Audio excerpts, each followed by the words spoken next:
ጸላይ ዲያብሎስን ገፋይ አይሁዳዊ ደስ አይበለው ብለህ እሱን ተበቀለ ሰው ሆነ በሕፃናት አንደበት ምስጋናን አዘጋጀ። ሕፃናት አይምሮ በሆኑ በክርስቲያኖች ከሕፃናት አንደበት ምስጋናን አዘጋጀ ተብሎ መዝሙር 8 ላይ የተነገረው ኃይለ ቃል የሆሳዕና ብቻ የሚጠቀስ ወይም የዛ ጊዜ የዘመሩት ሕፃናት ጥቅስ አይደለም። ሕፃናት የተባሉ መላው ክርስቲያኖች ሕፃናት ነው የሚባሉት። ለምንድነው ሊቃውንቱ ሲተረጉሙ የሕፃን ህልውናው በእናቱና በአባቱ ላይ የተመሰረተ ነው። እናቱና አባቱ ናቸው። የእናቱ ጡት ነው ህይወቱ የሕፃን ልጅ። የሕፃን ማሸነፊያው ለቅሶ ነው። ድል የሚነሳው በሕፃን በለቅሶ ነው፣ በጉልበት አይደለም። ሰይሁን አለ የኛም ህይወታችን ከእናታችን ከአባታችን ከእግዚአብሔር ነው። ከዚያ ከተለየን ህይወታችን ያበቃልና ሕፃናት የተባለ ሕፃን ህይወቱ በእናትና በአባቱ ነው። ከነሱ ከተለየ አይሆንም፣ አያድግም። ክርስቲያን አባቱ እግዚአብሔር ነው፣ እናቱም እግዚአብሔር ነው። አንተ አቡነ ወአንተ ምን ይለዋል ቅዱስ ያሬድ? አንተ አባታችን ነህ፣ አንተ እናታችን ነህ ይላል። ስለዚህ ተመልከቱ ከሱ ከተለየ ህይወት የለውም ለማለት ነው። የሕፃን ድል መንሻው ምንድነው? ለቅሶ። የክርስቲያኖች ድል መንሻቸው ምንድነው? ለቅሶ። ባስልዮስና ጎርጎርዮስ ታውቃላችሁ አይደል? ኡልያኖስ የሚባል ንጉስ ስቂት ሲያደርጋቸው ምንድነው ያደረጉ? ገብተው ከስዕለ መርቆሬዎስ ነው ያለቀሱ። ምን አላረጉ? ሰራዊት አላደራጁ ምን አላረጉ? ገብተው ከቅዱስ መርቆሬዎስ ስዕል ገብተው አለቀሱ። እንባቸውን ረጭተው የዚህ ሰማዕት አምላክ እርዳን ብለው አልቅሰው ወደ ስዕላቸውን ረጩ። ተመልሰው ጸሎታቸው ሊጸልዩ ሲገቡ የቅዱስ መርቆሬዎስ ስዕል ራሱ ሄዶ ንጉሱን ያለምንም ሰራዊት ስዕሉ ገሎት ተመለሱ። ገሎት ሲመለሱ ተመልከቱ ኦብስ የእግዚአብሔር ቀተል ቆኑ ለኡልያኖስ ነው ኡልያኖስን ገደልከው እንዴ ብለው ሲጠይቁት ደነን ከጦሩ ስዕል ደም እየተንጠፈጠፈ ደነነ ስዕል ከመኦሆ ዘይብ አሁን ገድየዋለሁ ብሎ አንገቱን ነቅነቅ ስዕሉ ራሱ ማለት ነው ብሎ መለሰላቸው ይላል። እና እኛ ሕፃናት ነን። የምናሸንፈው በንባችን ነው። በፉከራ በድንፋታ አናሸንፈው። የምናሸንፈው በልቅሷችን ነው። የክርስቲያኖች እንባ ሰረገላን በሙሉ ያሰጥማል። እስራኤልን ከግብፅ አውጥቶ ፈርዖንን ያንኮታኮተው የአንዲት የተገፋች ሴት እንባ ነው። ይሃሎኑ በዚህ ሰማይ እግዚአብሔር አዶናይ፣ በዚህ ሰማይ እውነት ሁሉን የሚችል እግዚአብሔር የለም ብላ ከምታቦካው ጭቃ ላይ ምጥ ሲይዛት ኧረ ምጥ የመጣ ስትል ውለጅ ወሱ አብረሽ እርገጩ የሰው ደም እንደውም ጭቃውን ያጠነክረዋል ሲሏት እንባዋን አልቅሳ ወደ ሰማይ ረጭታ በዚህ ሰማይ እውነት እግዚአብሔር የለም ማለት የሷ ልቅሶ መላው እስራኤልን ታደጋቸው። 600,000 በላይ 60,000 አጋር እስራኤልን በሙሉ ከግብፅ አወጣቸው። ያን ከማይጠቀሙበት ጡብ እየሰሩ ፒራሚድ እየሰሩ ሊቃውንቱ ሲተረጉሙት ምን ይላሉ? ግብፅ ማለት ጨለማ ነው። ጨለማ ማለት ኃጢአት ነው። ጡብ ማለት ተመልከቱ የግብፅ ፒራሚዶች ማለት ምን ማለት ነው? ከግብፅ ፒራሚድ እስራኤል የሚያገኙት አንዲት የሳንቲም ድቃቄ የለም። ጉልበታቸው የሚደክመው ግን በዚያ ነው። ያ ማለት ምን ማለት ነው? አይምሮአችንም ጉልበታችንም ያለቀበት የኃጢአት ግንብ ነው ይላሉ ሊቃውንቱ። የኃጢአት ግንብ ምንም የማናተርፍበት። ሰው ዘፍኖ ያተረፈውን አይተናነውም። ሰው ሲጋራ ጢሶ ያተረፈው ምንድነው? ሰው ሰክሮ ያተረፈው ምንድነው? ምንም አይደለም። የማያተርፉበትን ስርዓት መስራት የግብፅ ፒራሚድ ይባላል። ከዚያ ያወጣቸው እንባ ነው። አላችሁ የላችሁ? እግዚአብሔር ከሁላችን ጋር ይሁን። ስለዚህ የክርስቲያኖች እንባ መልስ አለው። ዝም ብላችሁ ፊታችሁን ወደ እግዚአብሔር አዙሩ። እግዚአብሔር የተገየ ቢመስልም እንኳን ሲመጣ ግን የሚቀድመው አይደለም። ስለዚህ እግዚአብሔር እንዲህ አድርጎ ለአባ ጊዮርጊስም ለሌሎችም ቅዱሳን የመለሰላቸው በእመቤታችን ምክንያት ነውና እርገት የተጀመረ ከእመቤታችን ነው። አሁን ያ ስጋ አጋንንት ይንቁት የነበረ ስጋ ያንን ስጋ እንደገና መልሶ ያጋንንት መጥፊያ ያደረገው። ያጋንንት መጥፊያ መሞቻ መቀበሪያ ያደረገው። አሁን ያ ስጋ ይቀጠቅጣቸዋል። አሁን ያ ስጋ ሐዜ ኪሩቤል ነው። ኪሩቤልን ይዞ የሚወስናቸው አጋንንት ይመረምሩት ምን አባ ነው ጸበለስን እየበላህ እያሉ ራሳቸው አስፈልገው ተመልከቱ። መጀመሪያ ይላል አባ ጊዮርጊስ ሰይጣን ኃጢአትን እንዲሰሩ ያስጎመጃል። ከዚያ በኋላ ወምዝ ያቀድም አስተዋድዮ እንዲሁ ገርማል። ደግሞ መጀመሪያ ደግሞ ኃጢአቱን ሰርተን ከመጨረሳችን ቀድሞ ደግሞ ሄዶ ሲከስ የሚገኝ እሱ ነው። ራሱ ያሰራውን ያዳምን ስጋ ማን ጸበለስን ብላል እያለ እየመረመረ እስኪ ተናገር እያለ እየቀጠቀጠ በረቂቅ መዶሻ ይኖር አጋንንት የሚመረምሩት የነበረ ሥጋ ዛሬ በእግዚአብሔር ቸርነት በድንግል ማርያም ማኅፀን በተደረገ ተዋሂዶ ሕሊና መላእክት የማይመረምሩት ይልቁንም እሱ የሚመረምራቸው ሆኗል። ተመልከቱ። ሀበ ዘይበጽሖ ሕሊና ሰብ ወይ ዘመላእክት አይምሮ ሕሊና መላእክት ተመልከቱ የማይመረምረው ሕሊና ሰብ የማይደርስበት ሆኗል። ከቃሉ ጋር ናችሁ። ኪሩቤልን ወስኖ የሚያኖር የኛ ሥጋ ነው። አንድ ደራሲ ምን ብለው ተናገሩ? ሰማይ እንግዲህ በላይ ነው ብለህ አትኩራ፣ የኛ ዘመድ ካንተ በላይ ያለና ይላል። የኛ ዘመድ ማለት ምን ማለት ነው? የኛ ሥጋ ማለት ክርስቶስ የለበሰው ሥጋ አሁን የሰማይ ገዥ ሆኗል። አሁን እኛንን በላይ ማለት ማዕረገ መላእክትን እንደ ጫማ ተጫምተው በሰማይ ሆኖ አሁን ሰማይና ምድር ያሳልፋቸዋል። አሁን እኮ ክርስቶስ አምላካችን ብቻ አይደለም ዘመዳችን ጭምር ነው። አታውቁም? የኛ ሥጋ እኮ ነው። ያው እንግዲህ እንዳይቀዘቅዝ እያነጠፉ ነው። ግን ይሄ ሁሉ የሚደረገው ስለ ክብረ ወንጌል ነው። እሺ እስኪ ስለ ክብረ ወንጌል በሉ። እኔ እንዲያው መቆም ከተገባይ ከእናንተ ጀርባ ሁሉ መቆም የሚገባይ ሰው ሊሆን ይችላል። ውስጥን እግዚአብሔር ነው የሚያውቀው። ግን ይሄ ሁሉ የሚደረገው እንግዲህ ስለ ወንጌል ነውና ይሄንን እንዲሁ እንድታውቁትም በዚያውም ብዬ ነው። ከቃሉ ጋር ናችሁ። አሁን አንዲት መኪና ጠቅላይ ሚኒስትሩን ይዛ ብትመጣ የምናጨበጭብላት ለመኪናይቱ ነው ለሰውየው ነው? ንገሩኝ እስኪ። በውስጥ የያዘችው ሰው ትልቅ ሰው ነው ማለታችን ነው አይደለም? እና ስለዚህ እኔ ስለምናገረው ቃል ነው እንጂ ለኔ የሚደረግ ክብር አይደለም። በዚያውም እንድታውቁት ብዬ ነው። እሺ ወደ ቁም ነገራችን ስንመጣ ምን እያልን ነበረው? ረሳሁት። ይሆን ያልዋሽ ምን እያልን ነው ማለት? አዎ በጣም ጥሩ። ክርስቶስ አምላካችን ብቻ አይደለም ምናችን ነው? ዘመዳችን ነው። ዘመዳችን ምክንያቱም የኛን ሥጋ ለብሷል። ወንድማችንም ነው። እንደ ጴንጤዎች አቃልዬ እየተናገሩ ኢየሱስ የኔ ሽቶዬ ናርዶስ እንደሚሉት አይደለም። እንደዚያ ሳይሆን እሱ ምንድነው መድኃኒዓለም ወንድማችን ሆኗል። አሁን ሥጋችን ለብሶ ወንድሞቼ ማለትን ደግሞ አያፍርም።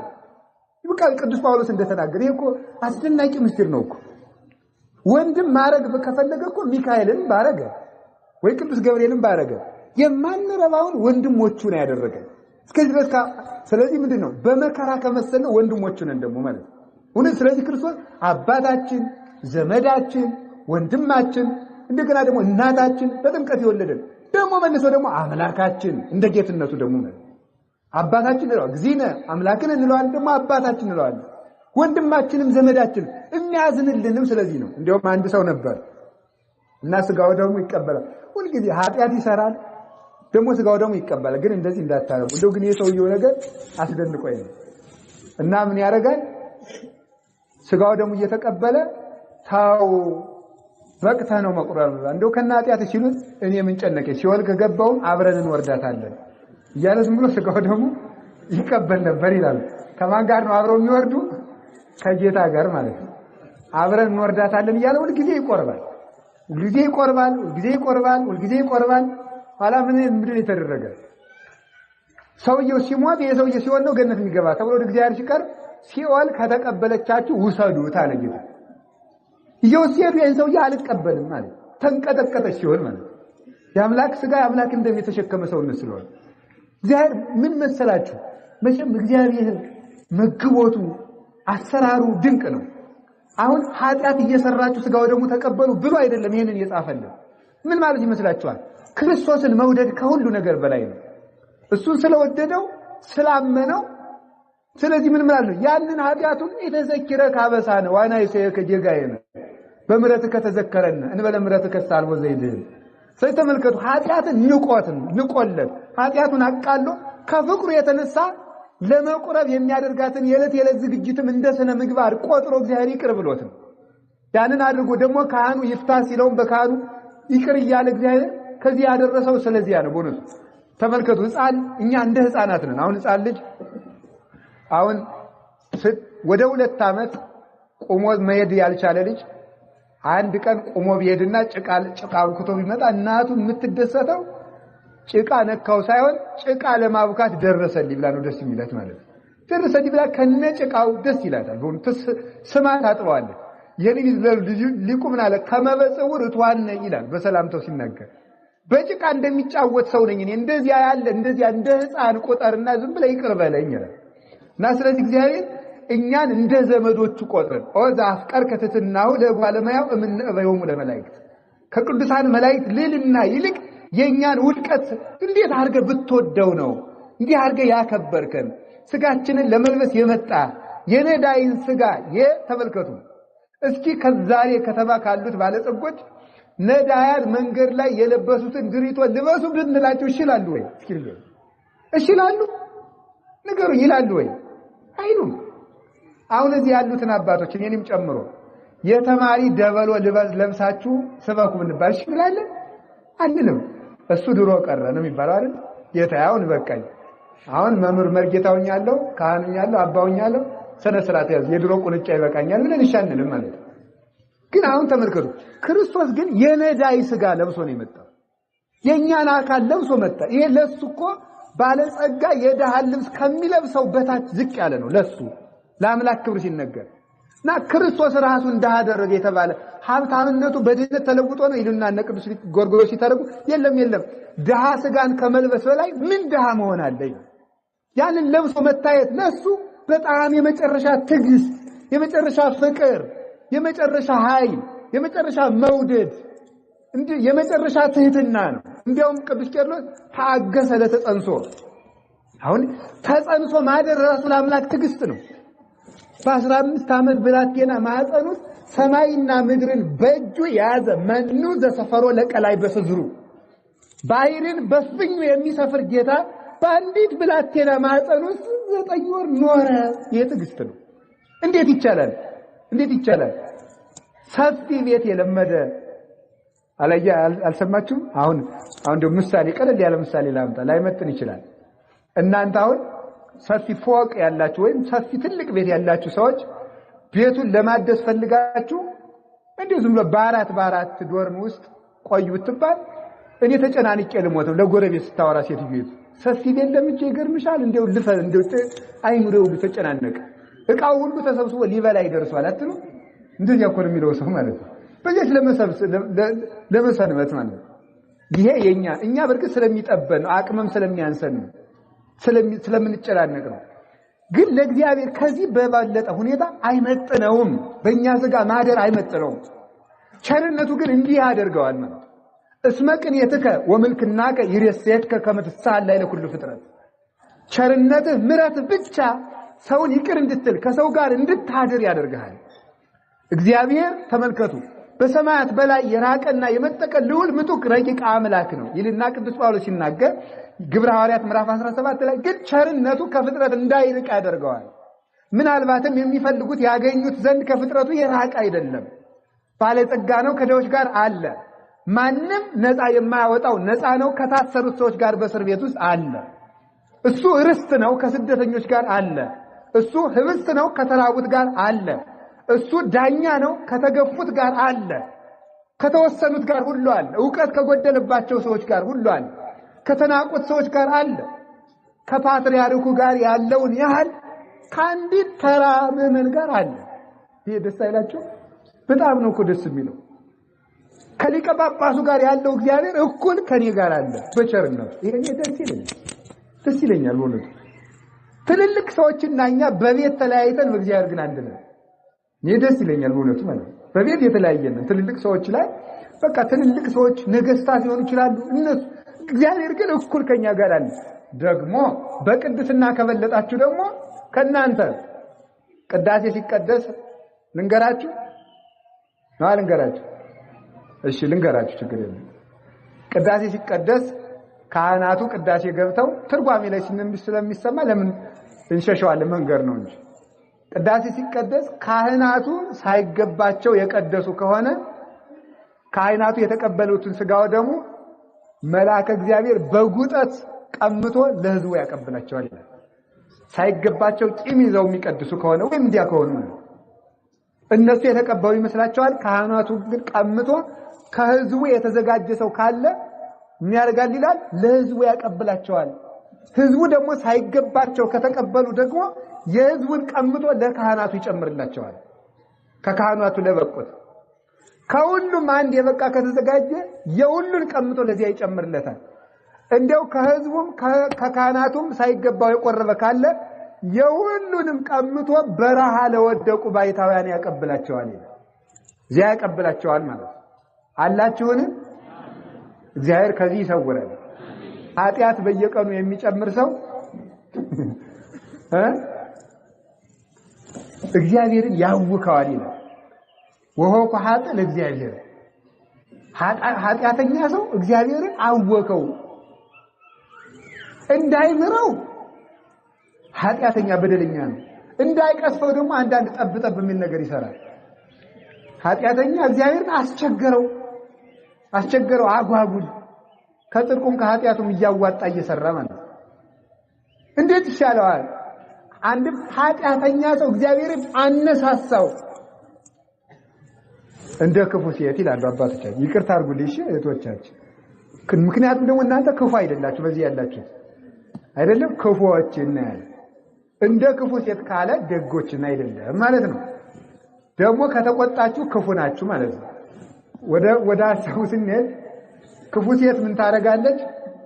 ከባሏ ጋር ትጣላለች እና ተጣልታ ተይ ይሄ ነገር ወደማይረባ ነገር ያደርሰናል ሲላት ወንዶ እስኪ ንኪ ብላ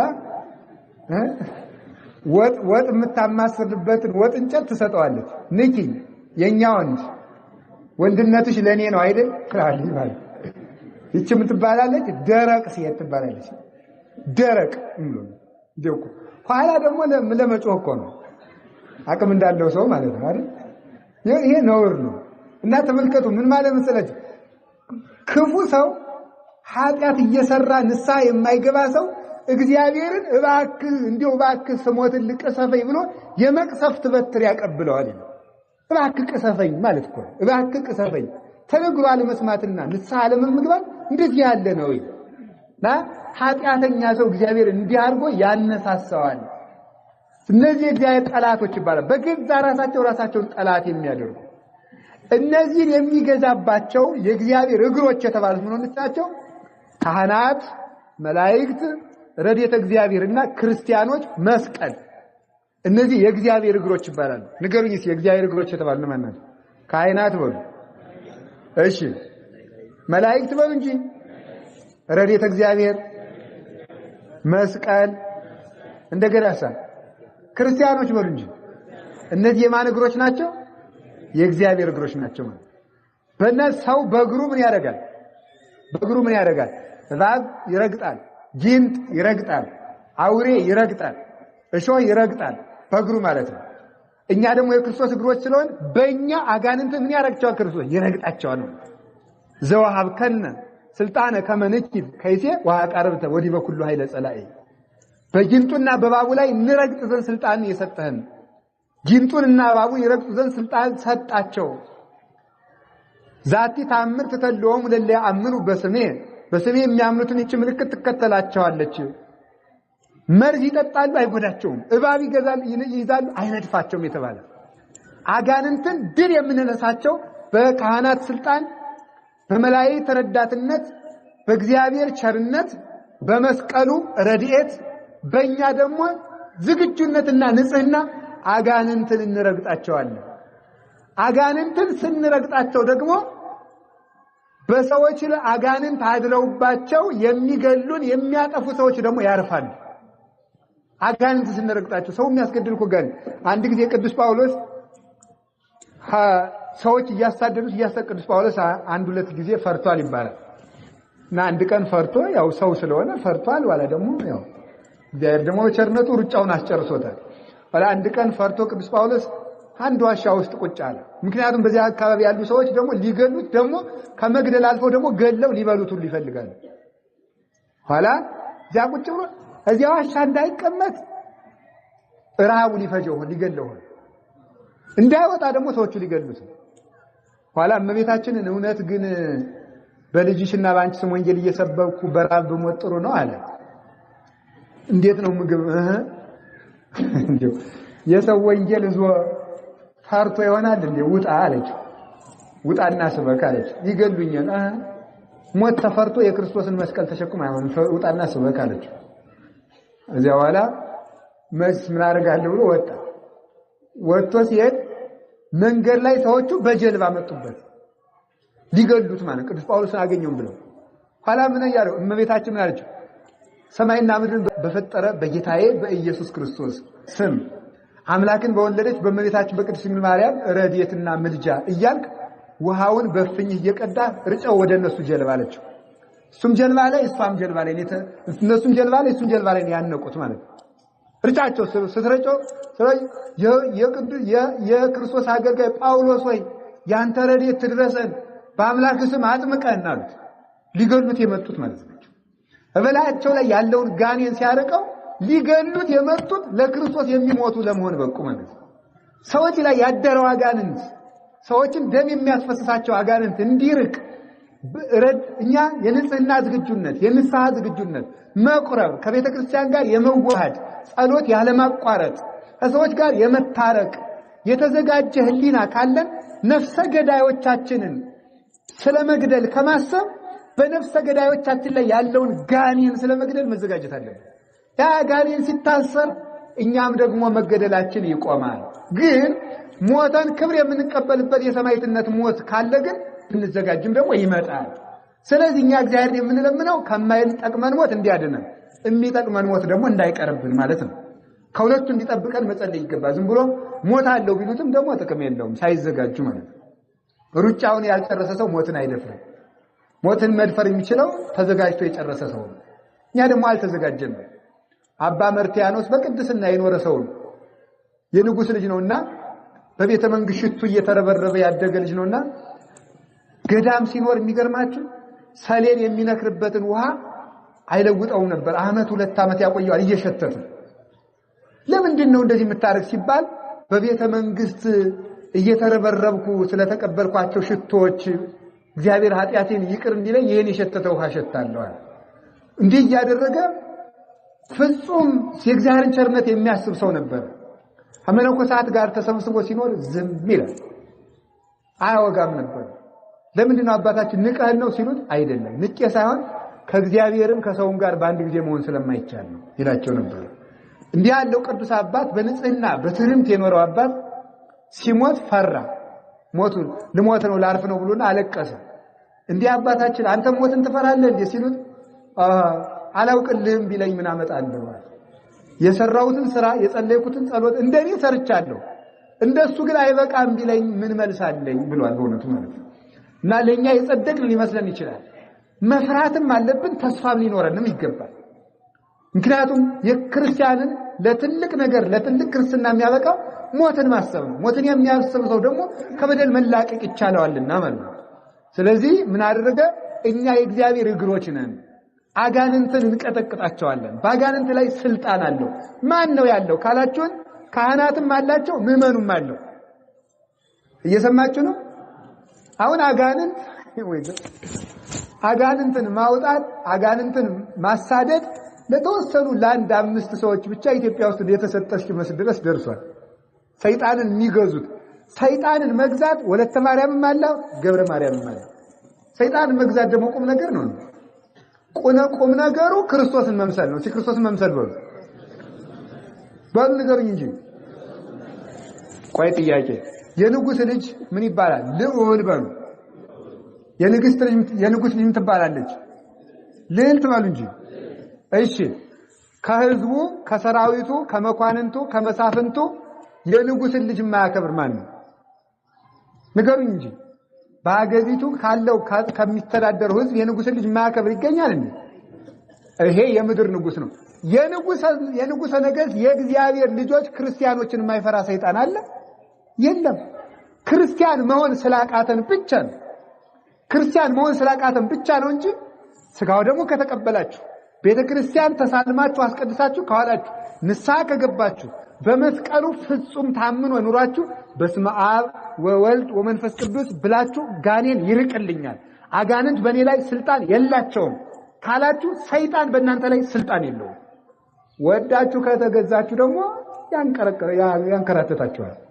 አንዳንድ ጊዜ እኮ እያስቀደሳችሁ አንድ ወንድ ወይም አንድ ሴት ብሎ ካፋቀው ምንም ያስጮኸኝ እናንተ ብሎ ይፈራል ሰው ማለት ነው።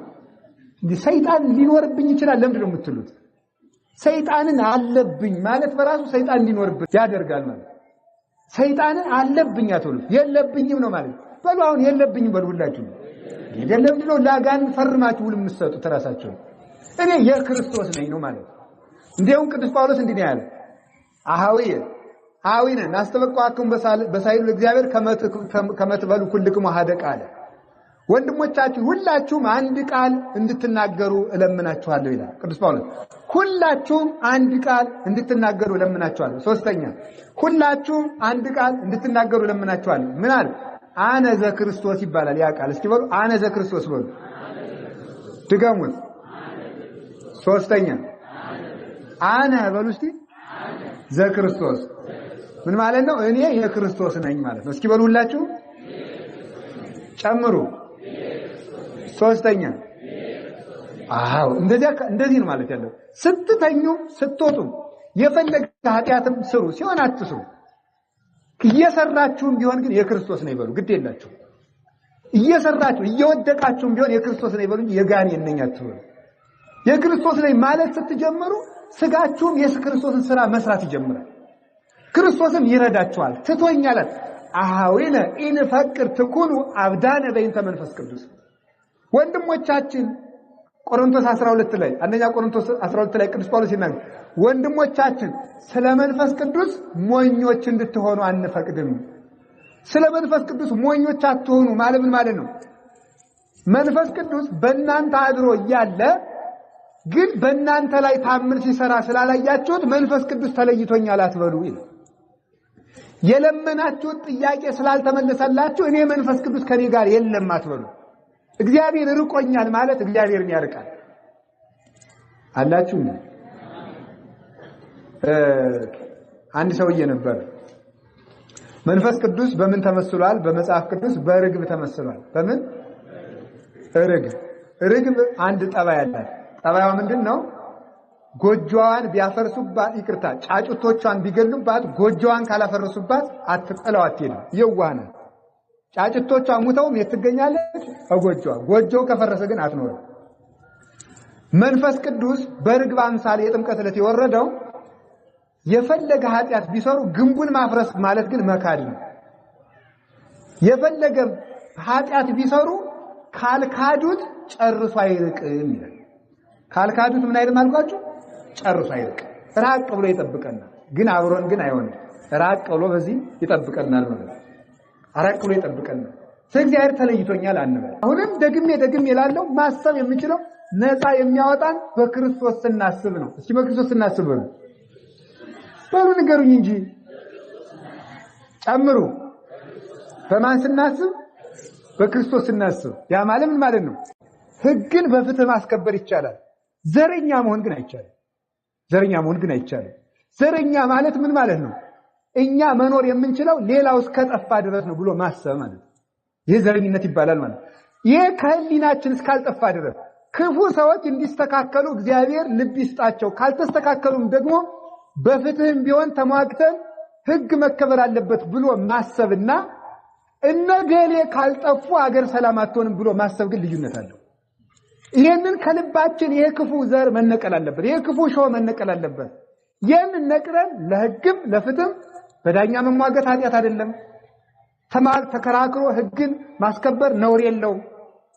በውስጥ ግን ቂመኛ ተንኮለኛ መሆን እዚህ ሁሉ ነገር እነገሌ ቢነቀሉ ብሎ ማሰብ ግን ራስን ይነቅላል። መቼስ እውነት እንድናገር ይሻላል። ስለዚህ ሁላችንም እንደ ክርስቶስ እንድናስብ አምላክ ቅዱሳን ይርዳን። እሺ እንውረድ።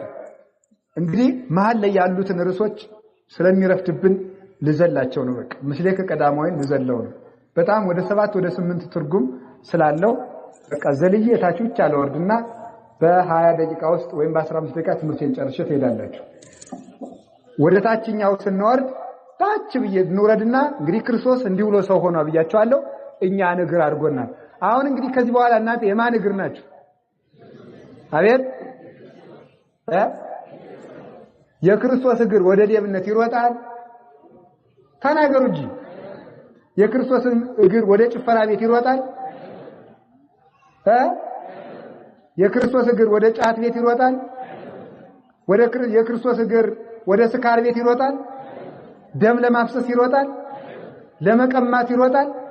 እንግዲህ ወደዚህ ሁሉ ወደ ክፉ ነገር አከለክሙ መዋዕል ዘሐለፈ ቀድሞ ትሮጡበት ወደ ነበረ ክፉ ነገር ሁሉ አትሩጡ። እንግዲህ እኔ ክርስቶስ እግር ነኝ፣ እንዴት የክርስቶስን እግር ይዤ ወደ ረከሰ ቦታ ወስጄ አቆመዋለሁ ብለን ማሰብ አለብን። ራሳችሁን እንደከበረ ውድ ዕቃ ቁጠሩት፣ እንደ እግዚአብሔር አካል ቁጠሩት። ክርስቲያን ማለት የክርስቶስ አካል ማለት ነው። የክርስቶስ ሕዋስ ማለት ነው። የክርስቶስ አካል የክርስቶስ ሕዋስ መሆን ማለት ነው። ያንን አካል የክርስቶስን አካል ወስዳችሁ የኃጢአት መሳሪያ ታደርጉትን ነው። እጆቻችን የክርስቶስ እጆች ናቸው። አይኖቻችን የክርስቶስ አይኖች ናቸው። አካላችን የክርስቶስ አካል ነው። ለዚህ አካል ደም ተከፍሎበታል። ማንም የራሱ አይደለም። በደም የተገዛ አካል ይዘን ነው ወስደን የኃጢአት መሳሪያ የምናደርገው ማለት ነው። ይሄንን ማሰብ ነው የክርስቶስ እግር ማለት። ክርስቶስ ለሰላም የተመላለሱ እግሮች ነው ያሉት። እኛም ለሰላም የሚመላለሱ እግሮች ሊኖሩን ይገባል።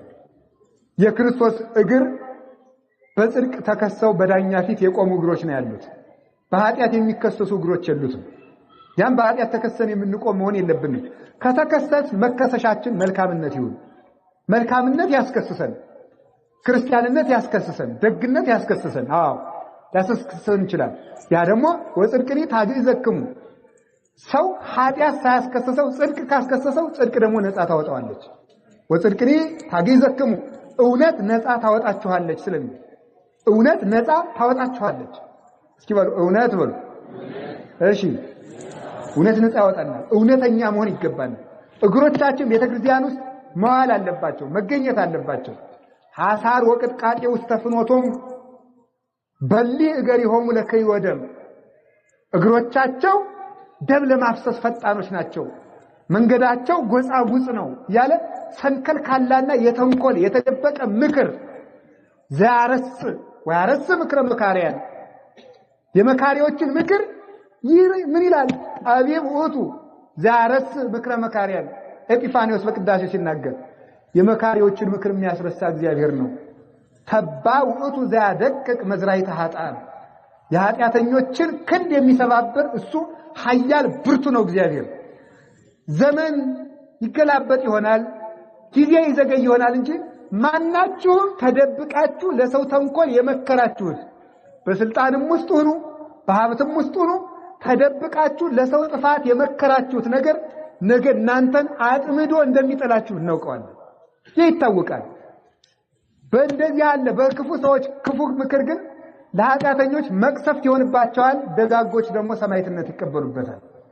ስለዚህ ወገኖች ይህ ዘመን ክፉ ሰዎች ተደብቀው ክፉ የሚመክሩበት ዘመን ሆኗል። በክፉ ምክራቸው ሰማዕትነት ወይ ተጠብቀን ከመልካም ዘመን የምንደርስበት እግዚአብሔር ጠብቆት ምክራቸው ተሽሮ ወይ ደግሞ ምን እናደርጋለን አላችሁ ወይ ደግሞ የምንሞትም ከሆነ ሰማዕትነት እንዲሆንልን ሞቱ ከንቱ ሞት እንዳይሆንብን ማለት ነው። ይሄ እንዳይሆን ልባ ወበልብ ይትናገሩ የልባቸውን በልብ አድርገው ሰላም ያወራሉ፣ ስለ ሰላም ይናገራሉ።